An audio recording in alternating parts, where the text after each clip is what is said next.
Easy English with Joyjit sir YouTube চ্যানেলে তোমাদের সকলকে পুনরায় স্বাগত জানাই। আজকে আমরা 2024 সালের এসএসসি সিএইচএসএল এর পিওয়াইকিউ গুলো নিয়ে আলোচনা করব। এটা আমাদের 3 নম্বর পার্টের ভিডিও। 1 এবং 2 নম্বর পার্ট অলরেডি পাবলিশড হয়েছে এবং সেখানে তোমাদের অনেক ভালোবাসা পেয়েছি। তাই এই ভিডিওটা সবাই দেখো এবং ওই দুটো ভিডিও যারা দেখোনি তারা অবশ্যই দেখো এবং নিজেদের কনসেপ্টগুলো ক্লিয়ার করো। আজকে আমাদের 1 নম্বর question, mister Narayan is a rather lazy man. এখানে আমরা কোনো গ্রামাটিক্যাল এরর খুঁজে পাচ্ছি না, তাই এটা হবে option A, no error. Next 2 number, my students are waiting for their flights at the gate number 6। আমরা আর্টিকেলসের নিয়ম অনুযায়ী জানি যে কোনো স্পেসিফিক সংখ্যা যদি বোঝানো হয়, কোনো স্পেসিফিক গেট নাম্বার, কোনো সেকশন, মানে স্পেসিফিকভাবে যখন কোনো সংখ্যাকে বোঝাচ্ছি তখন কিন্তু কোনোভাবেই আমরা ডেফিনাইট আর্টিকেলস ইউজ করতে পারি না। তাই এখানে যে দাটা ব্যবহার হয়েছে গেটের আগে, সেই দাটা হবে না, অর্থাৎ অপশন এ এখানে সঠিক উত্তর। Next, she will be being studying for her exams tomorrow. এখানে দেখো স্টাডিংয়ে বা এক্সামসে বা টুমরোতে কোনো ভুল নেই। এখানে কোথায় ভুল আছে না, উইল বিংয়ে ভুল আছে। এবার কেন?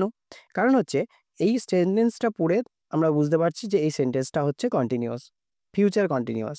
এবার ফিউচার কন্টিনিউয়াসের গঠন কি? ফিউচার কন্টিনিউয়াসের গঠন হচ্ছে উইল, তারপরে বি, তারপরে ভার্বের সঙ্গে আইএনজি, অর্থাৎ সি উইল বি স্টাডিং হবে।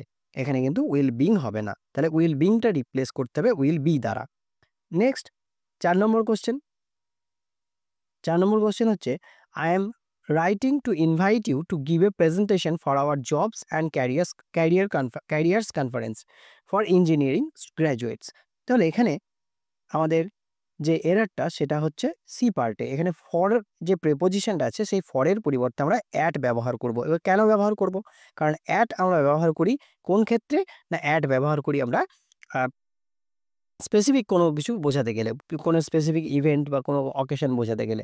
তাহলে এখানে জবস অ্যান্ড ক্যারিয়ার্স কনফারেন্স এটা একটা স্পেসিফিক ইভেন্টস, তাই ফর না হয়ে এখানে আমরা অ্যাট ব্যবহার করব। Next, the companies were giving in the prize to attract customers during the festive season. এবার এখানে কোথায় ভুল আছে?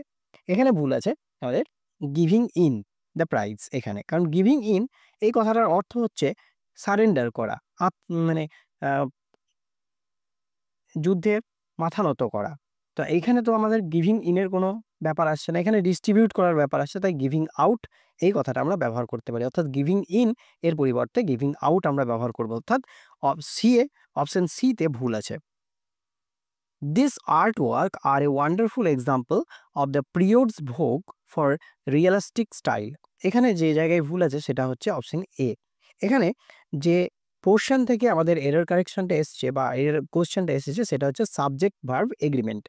এবারে এখানে দেখো দিস আর্ট ওয়ার্ক, এই দিস আর্ট ওয়ার্কটা হচ্ছে আমাদের সিঙ্গুলার সাবজেক্ট, ঠিক আছে, কিন্তু আর হচ্ছে কি প্লুরাল। কিন্তু এখানে সাবজেক্টের সঙ্গে ভার্বের এগ্রিমেন্ট হয় সিঙ্গুলারের সঙ্গে সিঙ্গুলার, প্লুরালের সঙ্গে প্লুরাল। তাই এখানে যে দিস আর্ট ওয়ার্ক আছে এটা সিঙ্গুলার সাবজেক্ট, তাই এখানে সিঙ্গুলার ভার্বই হবে, অর্থাৎ এখানে আর না হয়ে ইজ হবে, অর্থাৎ এররটা আছে এই সেকশনে। Next, identify the error in the following sentence and select the option with the correct use of phrasal verb. Pratik was planning to ask Shreya for a favor, but he could not muster up the courage, so he blacked out. এখানে কোথায় error আছে সেটা আমাদেরকে বলতে হবে।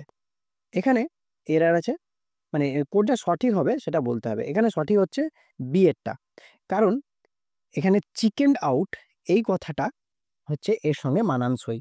কারণ chicken out এই কথাটার অর্থ হচ্ছে, চিকেন আউট কথাটার অর্থ হচ্ছে কোনো কিছুতে ব্যর্থ হওয়া। অন্যদিকে ব্ল্যাকড আউট এই কথাটার অর্থ হচ্ছে কনসিয়াস লস করা। নেক্সট হচ্ছে, the police inspector was trying to give out the contradicting stories in the scene of the accident. এখানে কোন জায়গায় সঠিক আছে সেটা বলতে হবে, অর্থাৎ এখানে গিভিং আউট এই জায়গাটা কিন্তু হবে না। গিভিং আউটের পরিবর্তে কি হবে না, গিভিং আউটের পরিবর্তে সর্ট আউট হবে, ঠিক আছে, মানে সেখান থেকে খুঁজে বের করছে ওই জিনিসটাকে, ঠিক আছে। নেক্সট হচ্ছে, the aeroplane took down without the passengers after making a sudden announcement. এখানে যে জায়গায় ভুল আছে, যে ফ্রেজাল ভার্ব জনিত ভুল আছে, এখানে টেক ডাউন হবে না, এখানে হবে টেক অফ। ঠিক আছে, এখানে টুক অফ এই উত্তরটা হবে। Next, Emily is a American living in Paris of her work. এখানে ফর হার ওয়ার্ক, এখানে কি হবে? অ্যান এ আমেরিকান, এটা দেখো আমাদের আর্টিকেল সংক্রান্ত ভুল আছে বা এরার আছে। আমরা জানি যে কনসোনেন্টের আগে এ হয়, ভাওয়েলের আগে অ্যান হয়। তাহলে আমেরিকান, এটা হচ্ছে ভাওয়েল, তাই এ না হয়ে এখানে অ্যান হতো, অর্থাৎ অপশন বিতে আমাদের এরার আছে।